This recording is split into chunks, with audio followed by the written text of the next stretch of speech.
Olá, reposição, política e economia nessa ordem são alguns pontos que preocupam os pecuaristas. Os desafios para a atividade em 2026 é o que a gente fala no Mercado Pecuário DBO.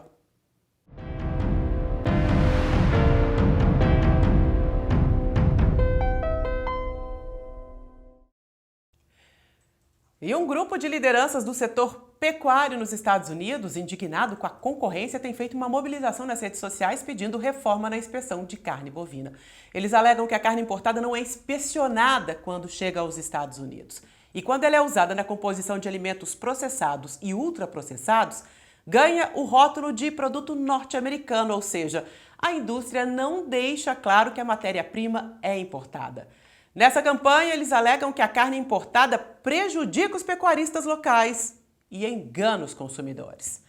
Por aqui, o avanço da chuva pelo Brasil traz alívio e aumenta aí, a partir dos próximos dias, o poder de retenção do pecuarista.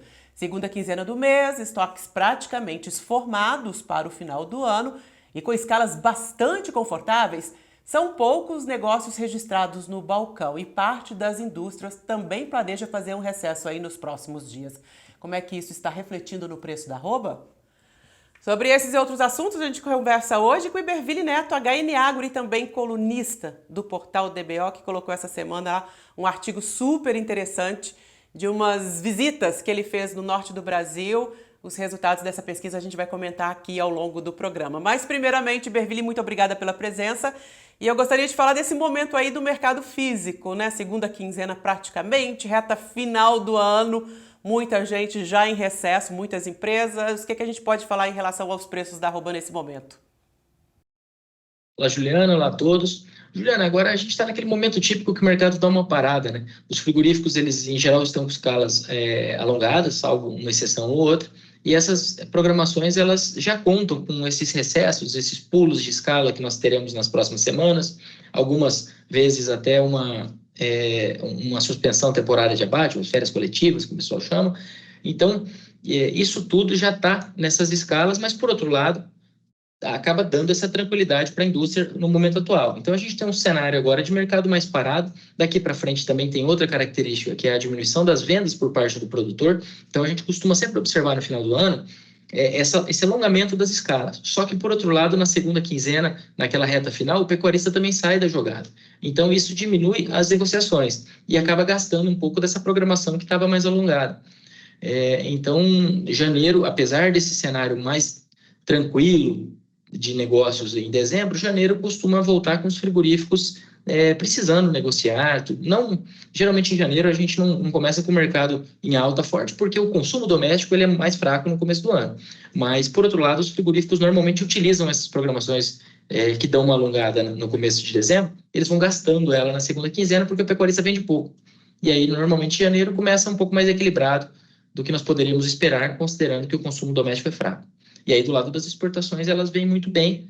Talvez elas possam ser esse diferencial. Se elas começarem o ano em um ritmo bom, talvez seja uma variável de novidade. Porque quando a gente fala desse marasmo de final de ano é comum, consumo de começo de ano mais lento é comum, as exportações começando num ritmo mais forte, que talvez seria uma novidade positiva, dando aí um espacinho a mais para o mercado começar mais forte o ano. A gente tem uma previsão do tempo aí com bastante chuva praticamente para todo o Brasil, ou seja, pastagens em processo de recuperação. Ainda não dá para reter o gado. Porém, isso dificulta também o trabalho no confinamento, né? Por outro lado, para tirar esses animais, para terminar esses animais. Deve dar uma equilibrada nessa terminação intensiva e na oferta de pasto. Como é que é o cenário daqui em diante? Quando as chuvas começam, a gente tem, justamente, como você bem ponderou, tem esses dois aspectos. No caso do confinamento, existe uma dificuldade de manutenção desse gado no confinamento, o operacional do confinamento fica mais trabalhoso, normalmente há uma diminuição da lotação nos estabelecimentos, ali, a capacidade estática acaba sendo ajustada, né? Então, isso faz com que a gente tenha até essa sazonalidade de maior volume de animais confinados sendo vendidos ali em setembro, outubro, novembro, normalmente. Mesmo com esses grandes confinamentos que rodam o ano inteiro, eles costumam ajustar a lotação por questões operacionais. Do lado das pastagens, a gente tem, daqui em diante, aquele período que o pecuarista olha para o pasto e vê o pasto ganhando ganhando volume, dando tranquilidade para ele manter esses animais em engorda, né? Não deu tempo ainda dos animais ficarem prontos, esses animais que vinham, vamos dizer, que sentiram a seca, claro que sempre tem aquele sistema que vem mais intensivo e etc. Mas de uma maneira geral, aqueles animais que vieram de um período de uma pastagem mais fraca, não é que dá tempo deles ficarem prontos agora, mas por outro lado dá tranquilidade para o produtor de manter eles nessa engorda, que é a engorda mais barata que a gente tem na pecuária brasileira e da pecuária mundial, extrapolando, né? Considerando que a nossa arroba é mais competitiva, se a nossa arroba mais barata é a de pasto, eu não consigo enxergar outro sistema mais competitivo que o pasto no Brasil. Iberville, você trouxe essa semana, inclusive, está disponível lá no portal DBO, o seu artigo esse mês, sobre os resultados de uma pesquisa que você fez em loco em 3 estados do norte durante a comitiva HN Agro, né? Como é que foi esse trabalho? Que resultados são esses? Inclusive com algumas curiosidades em relação às principais preocupações do pecuarista em relação a 2026. Preocupações essas que não se restringem a quem trabalha no norte do Brasil. Isso, Juliana. Vamos lá. A comitiva HN Agro, ela foi uma série de eventos que nós fizemos Pará, Tocantins e Maranhão. Então, nós passamos por Marabá, Araguaína e Imperatriz. A DBO sempre aí como parceira, nos ajudando a divulgar. Inclusive, eu reitero aqui o agradecimento por isso. E nós fizemos esses eventos falando de mercado, os parceiros, a Tecnobif e a UPL, os patrocinadores falando da parte de tecnologia, pensando em intensificação de pastagem e intensificação da suplementação, né? E nesses momentos, nesses eventos, nós também rodamos uma pesquisa. E essa pesquisa tinha por objetivo entender um pouco como é que está o uso de tecnologia nessas regiões e também o que o produtor está esperando para os próximos anos, como é que ele está usando ou não essas tecnologias mais, vamos dizer, de vanguarda, como internet via satélite. Nós temos todas essas informações num relatório que está disponível também. E o que, como destaque, talvez, a gente pode começar justamente falando da preocupação do produtor para 2026, que, como destaque absoluto aqui, apareceu a reposição, como a maior preocupação para o produtor. 54% dos produtores entrevistados, né, já juntando essas três regiões, 54% acreditam que a reposição vai ser a maior preocupação para o próximo ano. E isso nós acreditamos que possa ser extrapolado. Claro que a gente está falando de uma pesquisa que foi regional, mas pelas nossas andanças aí Brasil afora, esse ano foram mais de 50 participações em eventos por aí, a gente tem visto mais ou menos a mesma toada. Então, um pessoal muito preocupado com a reposição, e isso costuma ser um prenúncio de um momento positivo, pensando em preços do boi adiante, né? Quando a gente fala preço do boi em 2025, preço médio, ele não foi ruim perto de 2024. Ele deixou a desejar frente às expectativas, que vinham um pouco mais otimistas, mas ele não foi, 2025 não foi um ano de preços ruins. Só que nós acreditamos que haja espaço para esse mercado trabalhar mais positivo ainda nos próximos anos. Além dessa questão sobre a reposição, outros pontos que também chamaram a atenção dos pecuaristas, política e economia, num ano aí que vai ser decisivo em relação às mudanças, né? Temos eleição e tudo isso traz incerteza até essas definições lá no final do ano. Isso, Juliana, quando a gente fala, o segundo ponto de preocupação aqui foi a incerteza política, sendo citado por 41% dos entrevistados, e na sequência cenário econômico com 28,6%. Aí depois vieram custos e preços de venda na última posição, por incrível que pareça. Quando a gente fala da incerteza política para 2026, eu acho que talvez seja o ano com mais incertezas que nós temos. Vai ser as eleições do ano que vem, para dizer o mínimo, vão ser uma briga de foice no escuro. Ninguém sabe o que vai acontecer. E isso vai se refletir também no cenário econômico, porque o grande ponto da economia hoje é a questão fiscal. E justamente a questão fiscal que costuma ser muito penalizada em anos de eleição. A gente tem as medidas populistas de um lado e do outro, que vão ser usadas para angariar votos. Então, ou provavelmente vão ser usadas. Não tenho bola de cristal, mas essa é uma carta que dá quase para a gente cantar. Então, isso tende a penalizar o fiscal, consequentemente, afeta negativamente o cenário econômico. Então, seriam algumas ponderações que, na nossa visão, eu estou colocando aqui essas observações nossas sobre os dados, a percepção dos produtores, né? Não que a pesquisa focou e trouxe esse detalhamento. Aqui já é a nossa leitura, concordando, inclusive, com esses pontos que foram observados aí por parte dos produtores. A preocupação menor em relação aos preços de venda nós acreditamos que os preços de venda sejam um ponto positivo para o próximo ano e para os próximos anos. Então, faz sentido na nossa leitura também que seja, dentre essas aqui, uma preocupação um pouco menor. Perfeito. E assim, durante a comitiva agro, o Iberville vai trazer para a gente, ao longo de 2026, esses detalhes, essas características da pecuária nesse país que é tão continental e também suas características regionais. Eu vou abrir aqui nosso espaço para perguntas, que tem bastante, né? O último programa do ano de 2025, a gente só volta a se encontrar em janeiro. Com reposição em alta e preço do boi estagnado, qual deve ser a estratégia na fazenda? Pergunta o Cássio Andrei. Essa é uma boa pergunta e é realmente o ponto de drama aí que os produtores têm nesse momento, né? Porque lá em 2021, quando o produtor comprou aquele bezerro que estava no pico de preços, ele vendeu esse bezerro mal nos anos seguintes, pela fase do ciclo pecuário e etc. Então, o produtor sempre fica nessa questão até que ponto ele consegue pagar o ágio e amortizar esse ágio no seu sistema de engorda. Não existe uma receita de bolo para isso. O que nós temos pensando em mercado, a nossa leitura. Esse bezerro comprado atualmente, nós esperamos que ele seja vendido em valorização frente ao que está sendo negociado atualmente. O que eu quero dizer com isso? Daqui até 12, 24 meses, quando esse bezerro for vendido, nós acreditamos que o mercado esteja melhor do que está hoje, pensando em preço de venda. Isso não quer dizer que qualquer ágio vai ser um bom negócio, nem nada disso. A nossa indicação aqui não é que o produtor chegue no leilão e pague o lote mais caro do arremate ali. Mas a nossa leitura daqui em diante, há espaço para o mercado subir. E aí, o quanto ele vai poder pagar a mais nessa reposição, isso vai depender da eficiência que ele tem no sistema, de qual que é o peso desse animal. Pagar um ágio maior, um ágio de 40% num bezerro leve é uma coisa, porque você vai colocar muitas arrobas ali para diluírem aquelas arrobas mais caras. Agora, pagar um ágio maior num bezerro já mais zerado, ele vai ter muito provavelmente outros benefícios por ser mais zerado, não, desculpa, mais pesado.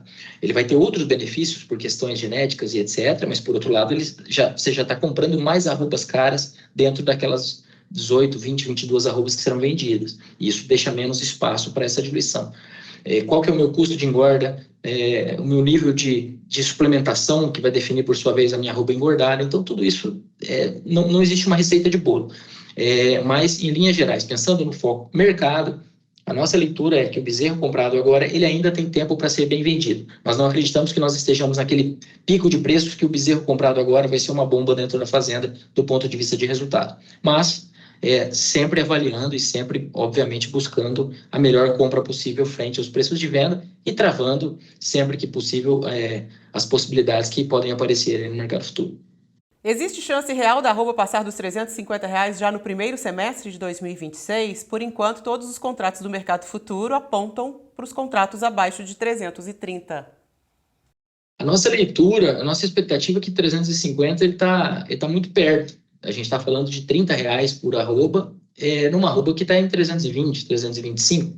Então, agora falar que vai acontecer no primeiro semestre do próximo ano é complicado, porque o primeiro semestre ele, muitas vezes tem uma oferta de final de safra que pressiona um pouco ali de março até maio, abril, maio, junho, a gente tem aquela pressão de final de safra, só que tem uma ponderação. Entre março e maio, nós temos normalmente os picos de oferta de fêmeas, e a nossa expectativa é que essas fêmeas comecem a sair da jogada. Na nossa visão, elas já estão fazendo hora extra em 2025. Então, com uma diminuição da oferta de fêmeas, talvez nós tenhamos um período de final de safra menos pressionado do que normalmente ocorre.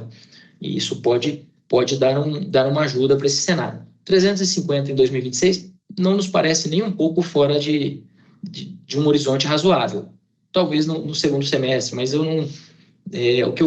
as nossas ponderações aqui, sem entrar na numerologia, na bola de cristal para tentar acertar valores, nós temos expectativa de menor oferta de fêmeas ao longo de 2026, e isso pode beneficiar os preços no final da safra, porque os preços no final da safra eles têm uma grande participação de oferta de fêmeas. Se elas saírem um pouco dessa disponibilidade de gado, isso pode ajudar a ter um final de safra mais firme, que inclusive na média dos anos de retenção é o que acontece. Vamos acompanhando, mas a nossa leitura é que 2026 deve ser um ano bom de preço, sim. principalmente por redução de oferta, não porque a gente vai ter um cenário econômico exuberante. Mas nós acreditamos que uma redução da oferta de fêmeas, consequentemente uma redução da oferta de carne, associada a exportações em bom ritmo, deva dar espaço para que, com menos carne a ser distribuída, nós tenhamos preços melhores.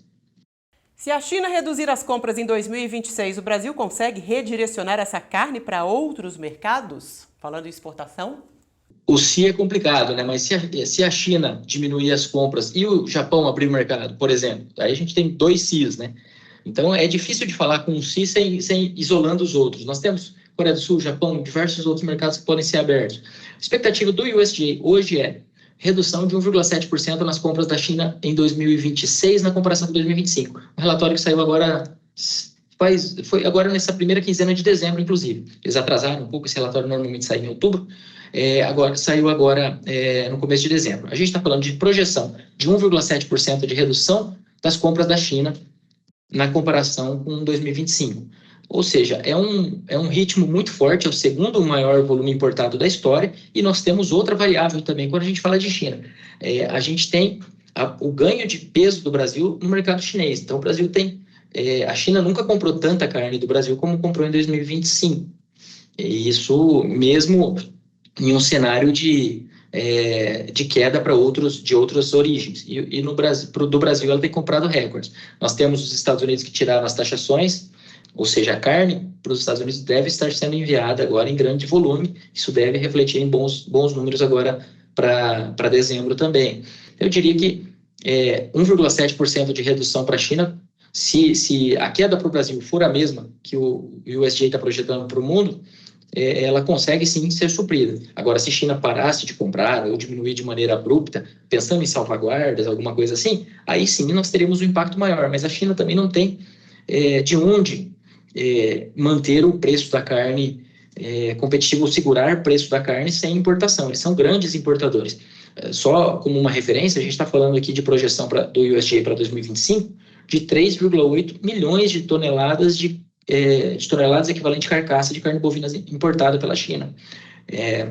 O segundo colocado é o Japão, com menos de 700. Então, a gente está falando aqui do maior importador com muita folga.